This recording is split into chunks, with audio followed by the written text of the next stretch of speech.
जिस बच्चे को मैंने अपनी लाइफ से ज्यादा इंपॉर्टेंस दी वो आज मुझे चोर समझ रहा है। जिस पर मैं उसे देखता हूँ और उसके चेहरे में तो थाना उय्यन की झलक साफ दिखती है और अंदर से एक कड़वाहट उठती है। मैं धीरे से कहता हूँ, तुम्हें मुझसे डरने की जरूरत नहीं है। मैंने कभी किसी का कुछ लेने की कोशिश नहीं की और वैसे भी मैं और तुम्हारी मॉम जल्द ही डिवोर्स लेने वाले हैं और बहुत जल्द जियांग अंकल तुम्हारे नए डैड बन जाएंगे। कुय्यन तोजो, तुम एक बच्चे के सामने इस तरह उल्टा सीधा बोलते हो, जिस पर क्या तुम अभी भी एक अच्छे फादर हो? यह शायद सबसे लंबी बात है जो तो थाना उय्यन ने मुझसे कही है। जिस पर मैं मुड़कर उसके ठंडे चेहरे को सीधा देखता है, हल्का सा मुस्कुराता है। हाँ, मैं ही बुरा हूँ। जिस पर तुम इसके लिए कोई अच्छा फादर ढूंढ लो। यह कहकर जैसे ही मैं दरवाजे की तरफ बढ़ता है तभी कॉ येंटू और तो थाना हुएन आगे आकर मेरा हाथ पकड़ लेते हैं, जिसकी आवाज अचानक भारी होकर वार्निंग जैसी लगती है। लेकिन तभी अचानक को निमथान का फोन घड़ी बज उठता है, जिसे सुनकर वह खुश होकर बोलता है, माँ, अंकल जियांग वीडियो कॉल कर रहे हैं। जिस पर अगले ही पल तो थाना हुएन मेरा हाथ छोड़ देती है और मैं उसे फोन उठाने जाते हुए देखता है, जिसका चेहरा जो अभी तक ठंडा था अब मुस्कुराने लगता है। यह देखकर मुझे अचानक सब बेकार सा फील होता है। जिस पर बिना कुछ बोले मैं गेस्ट रूम में लौट जाता है और दरवाजा बंद कर देता है। कमरा काफी पुराना है जबकि जून का महीना है, फिर भी मुझे ऐसा फील होता है जैसे मैं किसी ठंडी जमीन के नीचे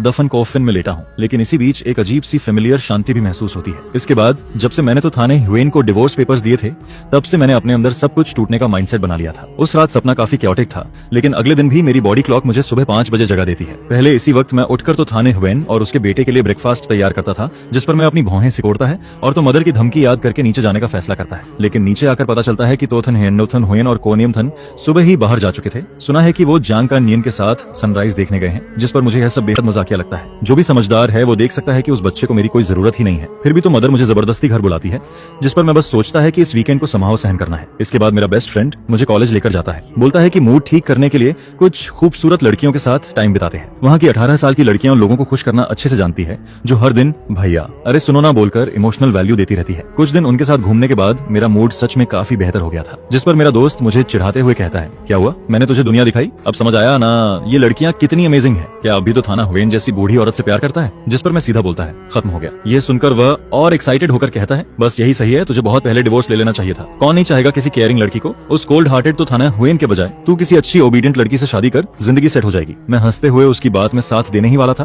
तभी पीछे से खांसी की आवाज आती है। जिस पर मुड़कर देखता है तो थाना हुएन अपने असिस्टेंट के साथ खड़ी होती है। मैं उसे इग्नोर करता है और दोस्त को लेकर जाने लगता है, लेकिन इस बार वह मुझे रोक लेती है। एक पार्टी है, तुम्हें मेरे साथ चलना है। यह कहकर वह मुझे बिना मौका दिए सीधा कार में खींच लेती है। कार में बैठकर भी मैं थोड़ा कंफ्यूज्ड रहता है, क्योंकि मेरी यादों में तो थाना हुएन हमेशा मुझे इग्नोर करती थी, जैसे मैं एग्जिस्ट ही नहीं करता। लेकिन अभी उसका ये डोमिनेटिंग बिहेवियर मुझे सिर्फ बेडरूम में ही पहले देखने को मिला था। तभी वह अचानक बोलती है, येंतु, हमारे जैसे फैमिली में लव नहीं, कंपैटिबिलिटी ज्यादा इंपॉर्टेंट होती है। जिस पर मैं कुछ सेकंड के लिए रुकता है, फिर समझ जाता है कि वह मेरे दोस्त से कही बातों का जवाब दे रही है। जिस पर मैं गुस्से में हंसता है, तो मतलब प्यार मायने नहीं रखता, केयरिंग होना भी जरूरी नहीं, बस तुम्हारे हिसाब से कंपैटिबल होना मतलब मैं चुपचाप सब सहता रहूं। ये सुनकर तोथन हुएन कुछ सेकंड मुझे देखती रही, लेकिन कुछ नहीं बोलती है।